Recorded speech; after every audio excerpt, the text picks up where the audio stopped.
Ma première expérience dans l'enlèvement, il y a plus de 10 ans aujourd'hui. Et ma toute récente expérience de l'enlèvement de plus de 2 ans au moins. J'étais dans mon bureau. Et puis soudainement, on s'est retrouvés en train de partir. Je crois que le Seigneur m'a permis de pouvoir revivre cette expérience parce qu'il voulait me rappeler l'urgence de prêcher un message qui prépare l'église au retour. Mais aussi également de prévenir ceux qui vivent un christianisme sans Christ. Ils vont rater l'enlèvement. Au moins 99% des personnes qui étaient dans les églises avaient raté l'enlèvement. Vous savez, l'enlèvement a quelque chose de très particulier. C'est qu'il mettra en évidence la véritable église de Jésus-Christ, ceux qui lui appartiennent réellement et ceux qui appartiennent juste à l'église d'un homme. Il mettra la distinction entre la véritable église et ceux qui sont entrés dans les dénominations mais n'appartiennent pas à l'église spirituelle de Christ. Et il y a en ce moment des hommes qui appartiennent à l'église de réveil, aux églises pentecôtistes, d'autres sont dans les églises catholiques, mais ils ne réalisent pas que Jésus ne vient pas enlever une dénomination, Jésus vient enlever le corps de Christ, c'est-à-dire l'ensemble de tous ceux qui, à travers la repentance, la conversion et la nouvelle naissance sont entrés en Christ. La repentance,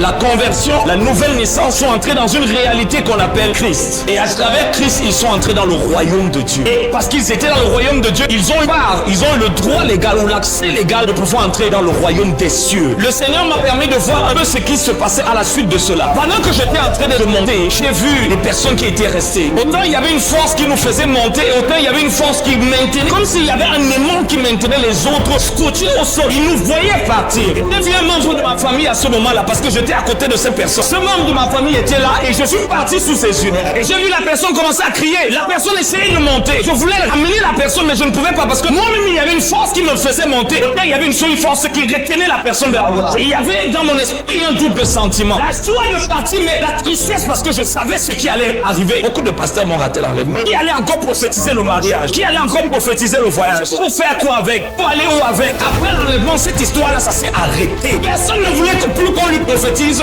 le voyage, le visa, le mariage. Tout le monde est devenu eschatologue. Les gens ont commencé à ouvrir la Bible pour savoir ce que la Bible disait sur le temps de la fin. L'argent avait perdu sa valeur. Les gens marchaient sur l'argent. Dès cet instant, il n'allait plus être possible d'utiliser cet argent. C'est un autre régime et un autre gouvernement qui allait prendre place. Un gouvernement totalitaire dont la principale, l'une des missions et l'une des assignations sera de persécuter tous ceux qui ne souscrivent pas à la marque de la bête. Vous savez, le premier culte après l'enlèvement va voir l'un des plus grands réveils spirituels qui n'ait jamais eu lieu. Les gens vont venir à l'église, la première chose d'abord, ils vont pleurer. Je voyais les gens dans les églises, ils étaient en train de pleurer. Et je voyais comment on arrêtait la plupart des pasteurs et certains essayaient de se venger et de frapper ces pasteurs. Pourquoi tu ne nous as pas parlé de l'enlèvement? Pourquoi tu ne nous as pas parlé de l'enlèvement?